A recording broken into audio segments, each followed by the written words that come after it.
أخبار جميع الشعب. المنابر الإعلامية اللي واكبتنا من بداية الحدث، لأن كنسميه حدث. كنوجه اليوم الشكر أن احنا جينا فعالية المجتمع المدني، أن درنا واحد شكاية للسيد الوكيل اللي كان نبغي نشكره من هذا المنبر، أنه لقيناه هو ديجا في تحقيق. دونك حنا هاد الشكاية كمساندة للتحقيق. دونك كنبغي نكذب بعض التدوينات اللي تيجيو على عبر المواقع الإلكترونية أن السيدة سمحات ولا لا. التحقيق مازال مستمر، حنا مازالين واقفين. كنبغي نشكر النيابه العامه، كنبغي نشكر شخصها السيد الوكيل، انه كنشكروا من هذا المنبر انه كيتفاعل مع جميع الشكايات اللي كنحطوها. كنبغيو نشكروه، خصوصا السيده ارمله ويلاه متوفي الزوج ديالها 12 يوم بالسرطان. يعني هنا اللي خلى، هنا اللي اجج اللي اجج حتى السكينه وكل شيء كيستنكر ان السيده يلاه متوفي راجلها، عفوا الزوج ديالها ب 12 يوم، وطلب منها طبيبه 1500 درهم. يعني راهم قمه العار، قمه العار باش نشوفوا هاد الشيء. وحنا كنشوفوه حنا كمجتمع مدني، عندنا في السبيطار يعني كنخدموا بشكل يومي. دونك راه كاينين بزاف الخروقات، وهذا الشيء ما غاديش نسكتوا عليه. عندنا شكايات، عندنا الحمد لله غادي نحطوهم ان شاء الله الرحمن الرحيم. وما نزيدش على الاخوان، انا تقريبا ضاف كل شيء. نعطي الكلمه للاخت سناء. اولا السلام عليكم وتحيه المجد والخلود لجميع المنابر الاعلاميه اللي حاضرنا معنا اليوم في تغطيه هذا الموقف النضالي اللي كنعتبره نضالي بامتياز، الا وهو اجتماع فعاليه المجتمع المدني في يد واحده لمسانده ما تم تداوله في مواقع التواصل الاجتماعي. يعني من تصريحات ديال السيده الارمله اللي وقع لها مشكل مع الطبيبه اللي على حسب ما تداول على اللسان ديالها انها طلبت منها 1500 درهم، بالمقابل انها تولد في مستشفى اللي هو مستشفى في مجانيه الصحه، مستشفى يعني ديال الدوله. اليوم حنا كفعاليه المجتمع المدني وكحقوقيين، وانا باسم المرصد المغربي لمناهضه العنف ضد النساء، جينا اليوم النيابه العامه. تقدمنا بشكايه للسيد وكيل الملك اللي سبقنا كما كيسبقنا ديما وكيباشر الدعوه العموميه وفاتح التحقيق. وكنبغي نوجه ليه جزيل الشكر على التفاعل الدائم ديالو مع الشكايات، على السهر ديالو على تطبيق العداله. يعني السلطه القضائيه في مدينه خريبكا كتكون يعني ديما كنشوفوها فعاله في بحال هاد الشكايات. ما كنبغيش نشكر غير السيد وكيل الملك السيد زهير ابراهيم، وانما جميع النواب ديالو بما فيهم الاستاذه مولده صابق، الاستاذ هلوجي، الاستاذ جليل، الاستاذ باجه، الاستاذ عديد بالفحيلي، يعني كل شخص بالاسم ديالو وبالوسم ديالو. بغينا يعني كنجدوا التنديد ديالنا الواقعه اللي وقعت في المستشفى ديال يعني كنشوفوا يعني في السبيطار يعني ديال الدوله، وكنشوفوا ان سيدنا اللي كيأكد على تنزيل الورش ديال الحمايه الاجتماعيه. يعني كيفاش غادي تقدر تنجح مؤسسه، يعني كيفاش غتقدر تنجح هذا الورش؟ يعني وكنشوفوا مؤسسه يعني مازال فيها واحد الفاسدين. انا ما كنعممش، حيتاش كاينين شرفاء في السبيطار اللي كنديو لهم حالات انسانيه، اللي كيساندوهم، اللي كيوقفوا معاهم. يعني كما قالت الاخت راجا سابقا، ان الشرفاء ديال السبيطار ديال الحسن الثاني بمدينه خريبكا راهم عارفين الرسوم على من كندويو. ما نقدروش نذكروا شخص باش ما نحصروش يعني الخير ديال دوك الاطباء ولا ديال دوك الناس اللي يعني اللي في الاداره في شخص واحد. كنبغي نوجه رساله للسيده الارمله، كنقولوا لها احنا معاك، يعني الى ان يثبت الحق ديالك، وحنا مناصرينك. حنا يعني ديما في سباقين بحال هاد الاعمال، يعني العمل يعني اللي فيه الخير للدوله ديالنا ويعني المجتمع ديالنا.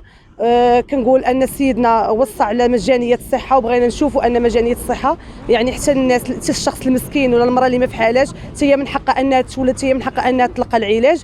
وكنعاود نجدد الشكر لجميع الناس اللي حاضرين معنا، يعني فعاليه المجتمع المدني، حقوقيين، اعلاميين. كنقول لهم مدينه خريبكا يعني التحقيق يعني هو اللي يعني الكلمه الاولى والاخيره للقضاء، وكنبغوا نشوفوا يعني الكلمه العادله في الاخريه اللي غادي تكون. وشكرا. سبتي واحد من الساكنه اللي وقع في الشكايه اللي توجهت للسيد وكيل الملك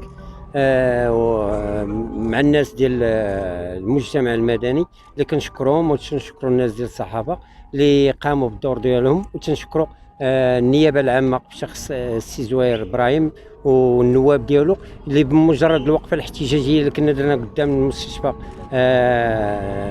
ديال الحسن الثاني استجب هذيك، كان كافي باش يفتح تحقيق، وفعلا تفتح تحقيق وراه غادي المسطره جاريه، وتنتمناو يوصلوا للحقيقه ويردعوا الناس بحال هاد الناس اللي كيسيئوا للسمعه وكيسيئوا للسمعه ديال الصحه هنا بخريبكا، وكيسيئوا الساكنه وكيسيئوا الناس الدراوش اللي من حقهم. وحاجه واحده اللي كنبغي نتوجه بها للساكنه ديال خريبكا، يعني بمجرد انك تكون درويش ولا ما عندك هادشي ماشي مشكله، الباب ديال وكيل الملك راه مفتوح، اي واحد جا يقدم بشكايه سواء بالطبيب سواء بمدير سواء باي واحد من حقه يفتح تحقيق، ومن حق اي واحد يلجا للسيد وكيل الملك. فهنا هذا هو الخطا اللي كيديروا حتى الناس ديال المجتمع المدني فاش كيمشيو يبغيو يهضروا على بحال هاد الحالات، ولكن ما تلقاوش الناس مدايرين شكايه، يعني كيفاش غيديروا؟ فمجرد انهم ما تيسيبوش حتى ديك الوسيله باش يهضروا على الناس. يعني مجرد ان اي واحد تعرض لشي ظلم سواء في السبيطار في اي مؤسسه عموميه من طرف اي واحد كما بغات تكون المسؤوليه ديالو والمرتبه ديالو، فمن حقه يلجا فالباب ديال وكيل الملك مفتوح في اي لحظه ويفتح تحقيق في اي لحظه. والا درنا بحال هكا راه كونوا مأكدين بان خريبكا راه غادي تنقى، راه بمجرد ان شي انسان تيتعرض للظلم. مرحبا بك. الحلفة ديال فاطمة زهراء اليوم حاضرة كمنظمة وطنية لحقوق الإنسان ومحاربة الفساد بإقليم خريبكا. اليوم جينا نساند قضية المرأة الأرملة، القضية اللي عرفنا كاملين في الأسبوع اللي فات، وجينا كائتلاف مجتمع مدني وكحقوقيين. وضعنا عارضة للنيابة العامة لفتح نعم شكاية فيها إمضاءات ديال المجتمع المدني لفتح تحقيق واللي هو مشكورين عليه ديجا تفتح. وكنطالبوا بإصلاح المنظومة الصحية بإقليم خريبكا، لأن واحد الجملة قالت بأن الأطباء كيخافوا من خريبكا. علاش غادي يخافوا من خريبكا؟ علاش؟ ما الخريبكا شنو فيها؟ واش حنا ماشي مواطنين مغاربة؟ واش ما عندناش الحق في الصحة؟ ما عندناش الحق. لذا جينا اليوم النيابة العامة نطالب بتحقيق في القضية اللي كاينة، ونطالب أيضا بمستشفى ماشي بشي ماشي كون هي مستوصف، ماشي ببناية، مستشفى بأطر ديالها. وشكرا لكل الحقوقيين وكل المجتمع المدني اللي حاضر فيهم واللي غائب. توحدوا الجمعيات في خريبكا من اجل يعني القضيه ديال الارمله والطبيبه.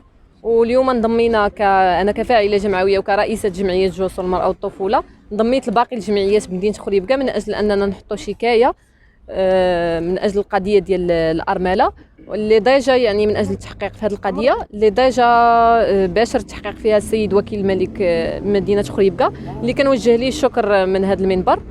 واليوم احنا كنتسناو القضاء يقول الكلمه ديالو في هذه القضيه. وشكرا بزاف لجميع المنابر الاعلاميه. جريده اخبار الشعب، من الشعب الى الشعب وصوت الشعب. قبل ما تخرجوا ما تنساوش ديروا لايك وابوني وتفعلوا الجرس باش يوصلكم كل جديد مع اخبار الشعب.